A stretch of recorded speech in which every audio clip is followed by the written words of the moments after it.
সমাধির সামনে যে সাদা মার্বেলের শিলালিপি দেখতে পাচ্ছেন, এটাই শেষ সারির নবাব সিরাজদৌল্লার সমাধি। 1757 সালের 2 জুলাই মির্জাফরের ছেলে মিররের আদেশে মোহাম্মদ বেগ নামের এক সৈন্য নবাব সিরাজদৌল্লাকে পিছন থেকে ছুরা মেরে বডিটাকে টুকরো টুকরো করে হত্যা করেন রাতের অন্ধকারে। মুর্শিদাবাদ জেলার খোশবাগে অবস্থিত নবাবী সমাধি স্থল ঘুরে দেখাবো এবং প্রতিটা সমাধি স্থলের ইতিহাস আপনাদের সামনে বর্ণনা দেব এবং তুলে ধরব।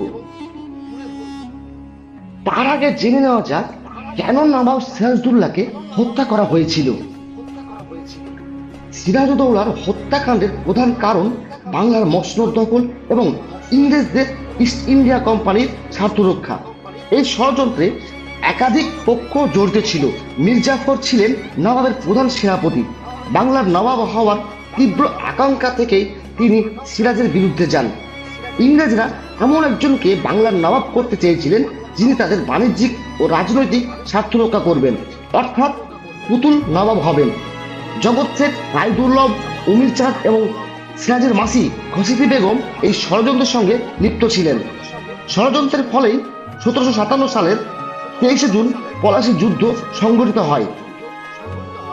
এই যুদ্ধে মীর জাফর, রায়দুর্লভ প্রমুখ সেনাপতিরা তাদের সৈন্যবাহিনী নিয়ে নিষ্ক্রিয় থাকেন। মির্জাফরের এই বিশ্বাসঘাতকতার কারণেই নবাব সিরাজদৌল্লা পরাজিত হন। পলাশী যুদ্ধে পরাজিত হয়ে সিরাজদৌল্লা মুর্শিদাবাদ থেকে পালিয়ে যান, কিন্তু পরে ধরা পড়ে যান। নবাব সিরাজদৌল্লাকে বন্দী করে মুর্শিদাবাদে ফিরিয়ে আনা হয়। তখন মির্জাফর পুত্র মিরন এই হত্যাকাণ্ডের ঘটনার মূল পরিকল্পনা করেন। মির্জাফর ভয় পেয়েছিলেন যে সিরাজদৌল্লা বেঁচে থাকলে তিনি আবার অনুগতদের সহায়তায় ক্ষমতা ফিরে পাওয়ার চেষ্টা করতে পারেন। মির্জাফরের ছেলে মিরনের আদেশে মোহাম্মদ বেগ নামক এক ব্যক্তি 2 জুলাই 1757 সালে সিরাজদৌল্লাকে নির্মমভাবে হত্যা করেন এবং পরের দিন খোশবাগ সমাধিস্থলে সমাহিত করা হয়।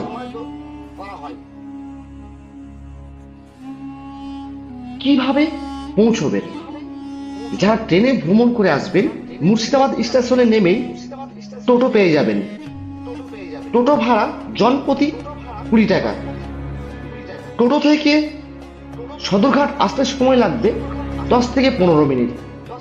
সদরঘাট পার করে 1 কিলোমিটার ভেতরেই হলো নবাব সিরাজদৌল্লার সমাধিস্থল বা খোশবাগ। সদরঘাট পার করে আমরা রওনা দিলাম খোশবাগ সমাধিস্থলের উদ্দেশ্যে। সামনে যে লাল রঙের বাড়িটি দেখতে পাচ্ছেন, ওটাই হলো নবাব সিরাজদৌল্লার সমাধিস্থল। খোশবাগের আগের নাম ছিল খুশবুবাগ। এখানে 104 ধরনের গোলাপ ফুল চাষ করতেন আলিবর্দী খাঁ। দিল্লি জামা মসজিদ মডেলেই নির্মাণ করেছিলেন একটি মসজিদ। বর্তমানে মসজিদটি তালাবন্ধ। আলিবর্দী খাঁ সেই সময় হিরাদিল প্রাসাদ থেকে এখানে আসতেন নৌকা করে নামাজ পড়তে। আলিবর্দী খাঁ মারা যাওয়ার আগে রাজা সিরাজদৌল্লাকে বলে গেছিলেন, আমি মারা গেলে এখানেই আমার সমাধি দিবি, কারণ এই খোশবাগ জায়গাটি উনি অনেক পছন্দ করতেন। এখানেই একান্ত সময় কাটাতেন। মূল গেট পেরিয়ে যে সামনে সমাধি স্থলটি দেখতে পাচ্ছেন, পাঁচিল দিয়ে ঘেরা, এর ভেতরে মোট 3টি সমাধি রয়েছে।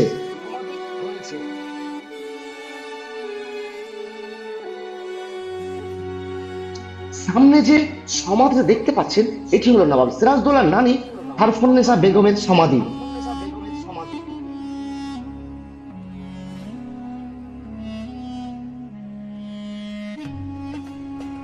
তৃতীয় সমাধিটি হলো নবাব সিরাজদৌল্লার মা আমিনা বেগমের সমাধি।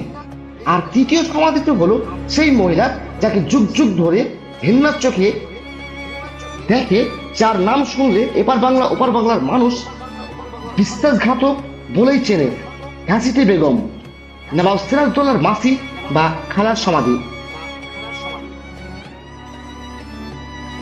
নবাব সিরাজদৌল্লা যখন মির্জাফরের প্রাসাদে বন্দী ছিলেন, সেই সময় বিহারের পাটনা এবং বাংলাদেশের ঢাকা থেকে 17 জন এসেছিলেন নবাব সিরাজদৌল্লার সঙ্গে দেখা করতে।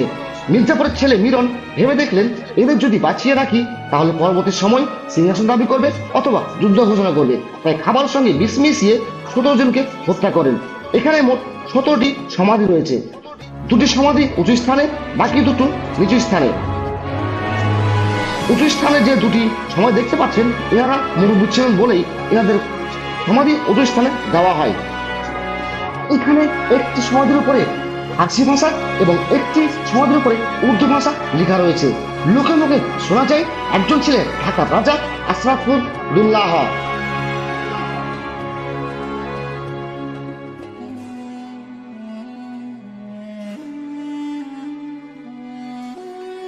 ব্রিটিশরা টাঙ্কা পিটিয়ে ঘোষণা করেছিলেন যে নবাব সিরাজদৌল্লাকে ধরিয়ে দেবেন তাকে 1001 টাকা সোনার মুদ্রা পুরস্কার দেওয়া হবে। 1757 সালে পলাশী যুদ্ধ হেরে যাওয়ার পর নবাব সিরাজদৌল্লা ছদ্মবেশে বিহারের উদ্দেশ্যে জলপথে পালাচ্ছিলেন। নবাব সিরাজদৌল্লা সব ড্রেস চেঞ্জ করলেও পায়ে নাগরা জুতো চেঞ্জ করতে ভুলে গেছিলেন। ওই জুতো দেখেই চিনে ফেলেন নৌকার মাঝি দানিশ ফকির এবং মনে পড়ে যায় ব্রিটিশদের ঘোষিত 1001 টাকা সোনার মুদ্রার কথা। আর সেই লোভ সামলাতে না পেরেই নবাব সিরাজদৌল্লাকে ধরিয়ে দেন। ব্রিটিশরা ভেবে দেখলেন যে নিজের দেশের নবাবের সঙ্গে গাদ্দারি করতে পারে, সে হয়তো কোনোদিন আমার সঙ্গে গাদ্দারি করবে, এবং পরবর্তীকালে তাকে এবং তার স্ত্রী ও সন্তানকে গুলি করে হত্যা করেন। সামনের দিকে যে সমাধিটা দেখতে পাচ্ছেন ওটাই হলো দানিশ ফকিরের সমাধি। মিডিলেরটা ওনার স্ত্রী এবং রাস্তার সাইডেরটি ওনার সন্তানের সমাধি।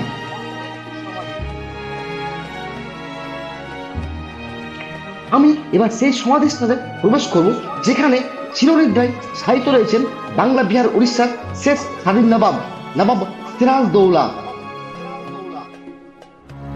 সমাধির সামনে যে সাদা মার্বেলের শিলালিপি দেখতে পাচ্ছেন এটাই শেষ স্বাধীন নবাব সিরাজদৌল্লার সমাধি।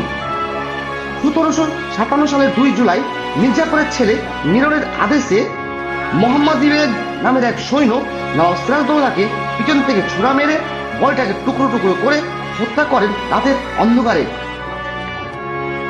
পরবর্তী সময়ে বডিটাকে সেলাই করে হাতির পিঠে চাপিয়ে পুরো মুর্শিদাবাদ ঘুরিয়ে খোশবাগে সমাধিস্থলে নিয়ে সমাধিত করেন। পাশের সমাধিটি হলো পালিত ভাই মির্জা মেহেদি। মির্জাপুরের ছেলে মিরন চিৎ করে ফেলে বুকের ওপর হাতে চাপিয়ে হত্যা করে ছিলেন। বয়স ছিল 12 বছর।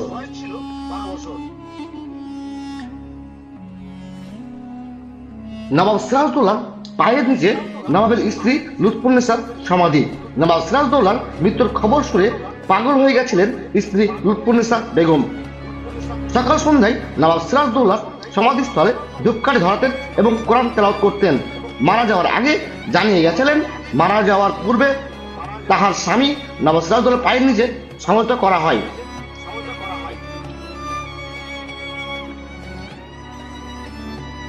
পাশের সমাধিটি হলো মোহনলালের বোন মাধুরী। উনি ব্রাহ্মণ ঘরের সন্তান ছিলেন।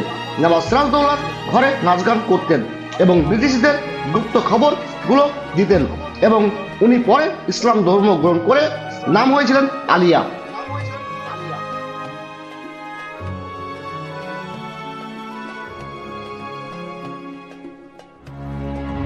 এখন যে সমাধি দেখতে পাচ্ছেন এটি নবাব সিরাজদৌল্লার নানা বা দাদু আলিবর্দী খাঁ এর সমাধি।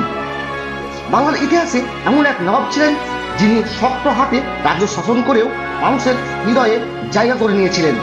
তিনি নবাব আলিবর্দী খাঁ। 1671 সালে জন্ম আর 1740 সালে গিরিয়ার যুদ্ধে সরফরাজ খাঁকে পরাজিত করে তিনি হয়ে ওঠেন বাংলার নবাব। তার সময়ে বাংলার মাটিতে শুরু হয় ভয়ঙ্কর মারাঠা আক্রমণ, কিন্তু আলিবর্দী খাঁ অদম্য সাহসের রাজ্য রক্ষা করেন। তিনি ছিলেন ন্যায়পরায়ণ, ধার্মিক এবং সংস্কৃতি প্রেমী শাসক। মুর্শিদাবাদ তিনি বানিয়েছিলেন রাজকীয় ঐশ্বর্যের কেন্দ্র। 1756 সালে মৃত্যুবরণ করেন। আলিবর্দী খাঁয়ের পায়ের নিচে যে সমাধি দেখতে পাচ্ছেন এটি হলো নবাব সিরাজদৌল্লার 5 বছরের মেয়ে উম্মতি জোহরার, যাকে মির্জাপুরের ছেলে মিরন গঙ্গার জলে ডুবিয়ে হত্যা করেছিলেন। যদি ভিডিওটি ভালো লাগে অবশ্যই চ্যানেলটিকে সাবস্ক্রাইব করবেন।